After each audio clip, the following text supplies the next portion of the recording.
Welcome back. You may recall after the Brett Kavanaugh confirmation of the Supreme Court, I suggested that we would have an election in 2020 that could boil down to the abortion issue. Nothing that has happened in the last 3 weeks has changed my thinking on that. But what would that mean? Let me turn to my political strategists. And they should feel free, by the way, to talk me out of my theory on this. I'll be more than welcome to hear that. But here from Alper Strategies is Jill Alper, and from Mitchell Research is Steve Mitchell. Good to have you both back with me again. Jill, let me start with that. I really have sensed over especially what we're watching, the temptation that states like Alabama really trying to throw a hook into the Supreme Court on this, that this is where we're headed. And with all the issues that we have going on right now, it'd be stunning if we had a single issue election. But am I on to something? Well, I think you are onto something. This is a conversation that's going to happen, and I think it could be just like healthcare was to the 28 election, abortion could be to the 2020 election, in just polls hot off the press, and we know that the conversation will go on and things may change, but in the high 50s, whether it's 57, I think, in a Politico poll, or 56 in a HuffPo poll, people are saying, you know, what the heck? We're against what's happening in Alabama. And nearly 2/3 of the people in the country, a CBS poll, are saying that they are pro-choice. Roe v. Wade was decided in 1973, so. But, Steve, as we saw in the last election, these would be sort of the equivalent of general election figures. And it depends on where these votes are, where this would be decided, right? Well, you know, I looked at a lot of polling myself over the last couple of days on this. And, in fact, the numbers stay almost identical for decades. Yeah. I mean, nobody moves on this. This is a deeply held belief. But when you ask people, are you pro-choice or pro-life, all the polling I saw is that there's a gap of about 4 or 5 points between those who say they're pro-choice and pro-life. And it's about 4% more for pro-choicers than there are for pro-lifers. There's so many nuances in this. When you ask about getting into any abortions into the second trimester, then you start seeing a pushback and real opposition. On the issue of Roe v. Wade, by a 2-to-1 margin, they think Roe v. Wade should continue, and that they don't want to change Roe v. Wade. So it depends on how you do it. Even on this issue of the fetal heartbeat, which I thought would be big numbers, there's only a 6-point gap, 48 to 42.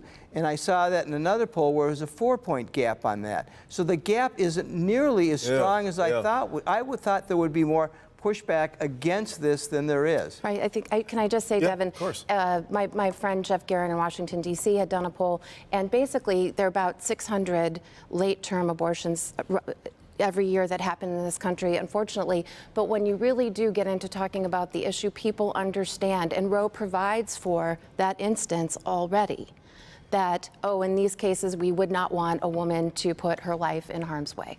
And yet we see where the way that this is being pushed in a direction that will be largely decided by the make of the Supreme Court, and I think you start to wonder about what happens with precedent there. John Roberts, I think, would end up being the key, maybe the key decider. He has shown some adherence to precedents as an idea, but I want to ask you both, though. I have a certain skepticism, in fact, not skepticism, despair, when we get to single-issue elections. There's so much going on in the world right now for us to debate about immigration, foreign policy, tax policy, infrastructure. I don't believe this will be a single issue. You don't? Okay. I don't. And, you know, I can remember I did some exit polling in 2004 when we had the issue of gay marriage on the ballot. And everybody thought that was going to drive turnout, and both sides are saying this is. So we asked the question, what caused you to vote? And most people said the presidential election. We had 2 people out of 600 that said that they voted as a result of the gay marriage proposal. One voted for it, the other voted against it. So as much as we say these are going to drive it, when I see how close they are, I think that the women, first of all, who would be more strongly pro-choice and who would be voting Democratic, they're voting anyway. They don't like Donald Trump. It may drive a few more religious people. Religiosity has a huge impact on it. Religiosity may drive a few of the more conservative women to vote that may not have voted. At the end of the day, I think it's going to end up as a wash. Your thoughts, Jill? Right. Well, I mostly agree with that, though. I do think that the millennials and the rising American electorate, just basically youngers who are not sure that they're into the political thing, if you will, right, that this could be a turnout issue for younger voters who have tended to vote more for the Democratic Party. So it could be impactful in that way. But in general, I do not. For generations, we've wondered where the young voters are. Right. We always feel like they're happening, engaged. though, right? And we saw this in the 2018 election. Yep. So we'll see if that trend continues.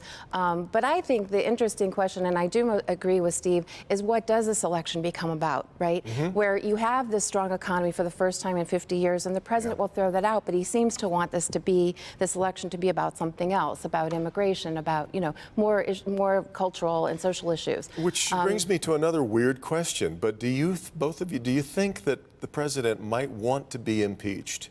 He does enjoy playing the persecuted, I think, over the years. Oh, it sounds like a strange question, but is there... Look, there's a reason that the Speaker keeps fighting the left wing and her own party.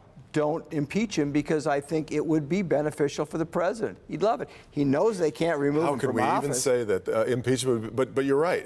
But impeachment. Elections are about winning. Elections are about winning, and you do whatever you can. This is not beanball, as somebody once said. This is tough business, this politics. So getting impeached, he saw what it did for Bill Clinton.